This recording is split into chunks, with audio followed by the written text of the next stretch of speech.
I cosiddetti bias cognitivi spesso vengono assimilati ai pregiudizi, ma sono qualcosa di ben più profondo.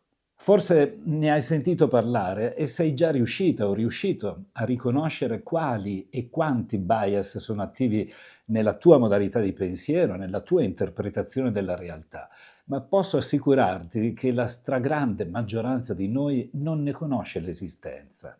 E come per tutto ciò che ignoriamo è un attimo trovarsi a subirlo senza rendersene conto.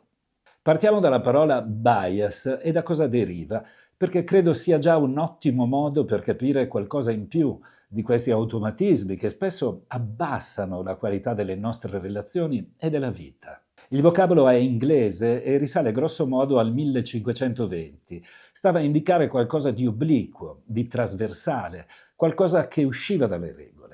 Veniva utilizzato nel gioco delle bocce per quelle che avevano un difetto nella distribuzione del peso e quindi andavano storte.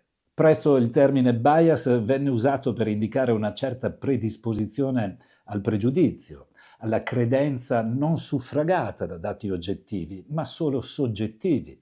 Infatti ha molto a che vedere con le interpretazioni personali troppo semplicistiche e quindi limitanti.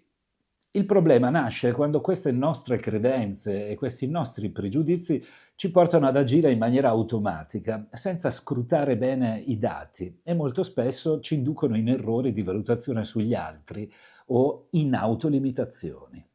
Nel mio lavoro di coach i bias dei miei clienti, che riesco a riconoscere già nel primo incontro, sono spesso le cause delle loro difficoltà.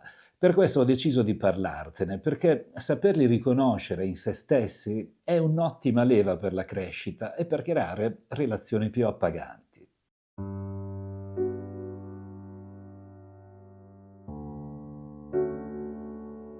Possiamo definire i bias come delle scorciatoie mentali di cui il nostro cervello si serve per risparmiare tempo ed energia, un po' come chi è della mia generazione utilizzava i bignamini, quei manualetti che condensavano solo le nozioni essenziali di una materia, quando non aveva voglia di studiare il libro intero. Chi li ha usati sa bene che non appena il professore nell'interrogazione si azzardava a fare domande di approfondimento, assisteva alla classica scena muta e dava un voto penalizzante. I bias funzionano proprio così, sostituiscono ai concetti complessi una semplificazione elementare, ma veloce. Non è difficile immaginare quanto i bias nell'era della performance e del tutto e subito che stiamo attraversando stiano vivendo tempi gloriosi. Più il nostro cervello è indaffarato, più cose deve tenere sotto controllo, più è naturale che acceda a queste scappatoie per non andare in tilt. Ma il prezzo che paghiamo non è indifferente quando osserviamo i risultati. I bias in circolazione sono molti e per fortuna è difficile che una persona li abbia attivi tutti.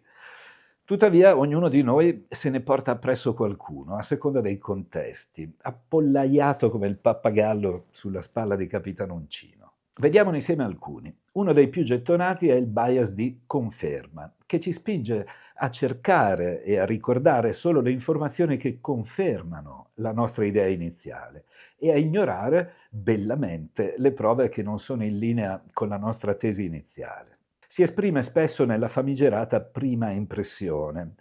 Se mi faccio un'idea negativa di un collega proprio nel momento in cui lo sto conoscendo per la prima volta, tenderò a mettere una lente di ingrandimento su tutto ciò che conferma la sua antipatia e probabilmente mi perderò la possibilità di instaurare una buona relazione con una persona che potrebbe anche essere simpatica, se solo gliene dessi la possibilità. Inoltre, quando penso che Matteo sia antipatico, molto probabilmente i miei atteggiamenti non verbali gli comunicheranno, mio malgrado, questa sensazione, portandolo a vivere lo stesso sentimento nei miei confronti ed esacerbando la dinamica. Il bias di conferma spesso crea un'associazione a delinquere con il bias di attribuzione, che gli dà manforte e ci spinge a interpretare il comportamento di qualcuno come un suo tratto caratteriale tipico, escludendo la possibilità di vagliare il contesto in cui si è verificato e di valutare come noi ci siamo comportati nei suoi confronti pochi minuti prima.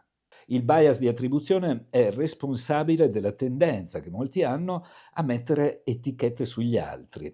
Ed ecco che una persona in sovrappeso viene vista come pigra, una donna scosciata come una preda disponibile e consenziente a prescindere, un uomo con i tatuaggi come inaffidabile e potremmo fare una lista infinita di casi simili.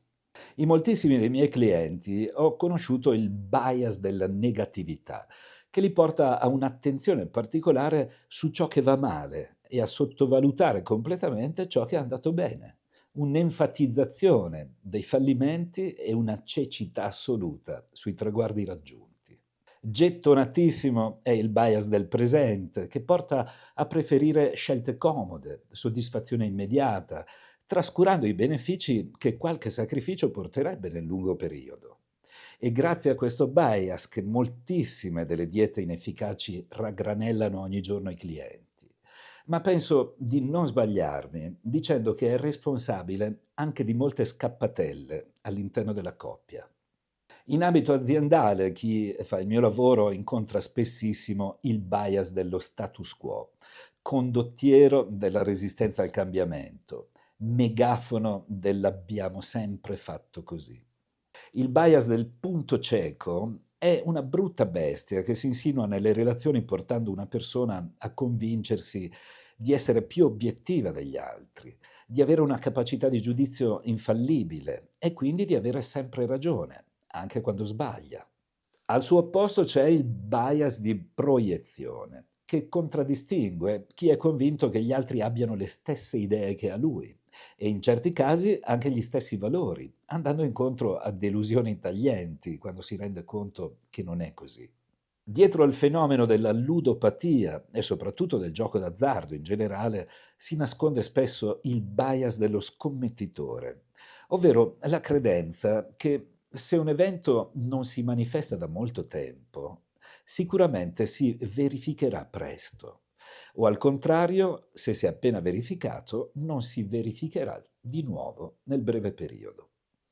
Questo bias è responsabile del lastrico su cui finiscono molte persone ed è forse uno dei più subdoli per l'effetto che ha.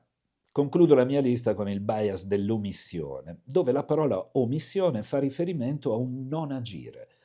Piuttosto che intraprendere un'azione scomoda o faticosa, seppur necessaria, si procrastina, affidandosi alla divina provvidenza che, lo sappiamo, ne ha fatte passare di cotte e di crude a Renzo e Lucia, latitando parecchio. Se vuoi approfondire l'argomento, che ho condensato moltissimo proprio a mo' di bignamino, ti consiglio la lettura del libro Pensieri lenti e veloci di Daniel Kahneman e di Intelligenza sociale, scritto da Daniel Goleman. Ma c'è davvero un'enorme bibliografia su questo tema. Alla prossima e buona settimana.